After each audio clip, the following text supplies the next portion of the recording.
দেশের উত্তর ও দক্ষিণের জেলাগুলোতে বৃষ্টি অব্যাহত রয়েছে। কোথাও কোথাও বজ্রসহ বৃষ্টি হচ্ছে।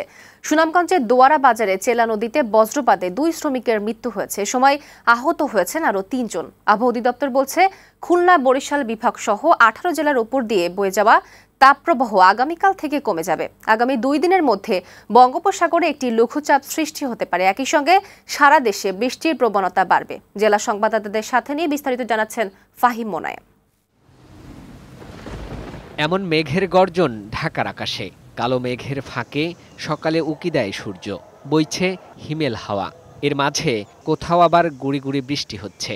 ঢাকায় তেমন বৃষ্টি না হলেও ঢাকার বাইরে অনেক এলাকায় ঝড় বৃষ্টি হচ্ছে, সাথে বজ্রপাতে মৃত্যুরও খবর মিলছে।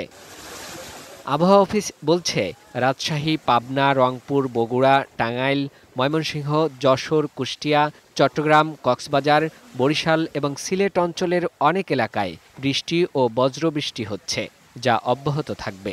পশ্চিম ও উত্তর পশ্চিম দিক থেকে ঘণ্টায় সর্বোচ্চ 60 কিলোমিটার বেগে ঝড় বয়ে যেতে পারে এই সব অঞ্চলে। দেশের বেশিরভাগ এলাকার তাপপ্রবাহ কমে গেছে। রাজশাহী, পাবনা, দিনাজপুর ও নীলফামারী জেলাসহ খুলনা ও বরিশাল বিভাগের ওপর দিয়ে বয়ে যাওয়া তাপপ্রবাহ আগামীকাল থেকে আস্তে আস্তে কমে যাবে। যশোর, কুষ্টিয়া অঞ্চল সহ খুলনা বিভাগে বৃষ্টিপাতের প্রবণতা গত কয়েকদিনের চাইতে বৃদ্ধি পেয়েছে। তবে ওইসব অঞ্চলে যে তাপপ্রবাহ ছিল গতকাল, সেই তাপপ্রবাহ আমরা আশা করছি আজ থেকে অনেক জায়গা থেকে প্রশমিত হয়ে যাবে। তবে আগামী 2 দিনের মধ্যে বঙ্গোপসাগরে একটি লঘুচাপ সৃষ্টি হতে পারে। পরে এটি ঘূর্ণিঝড়ে রূপ নিতে পারে বলে জানিয়েছেন এই আবহাওয়াবিদ।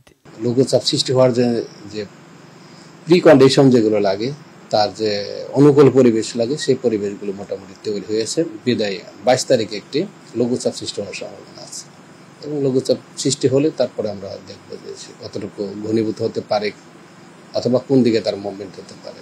এ কারণে দেশ জুড়ে বৃষ্টিপাত বাড়বে বলেও জানিয়েছে আবহাওয়া অফিস। ফাহিম মোনায়েম, বৈশাখী সংবাদ, ঢাকা।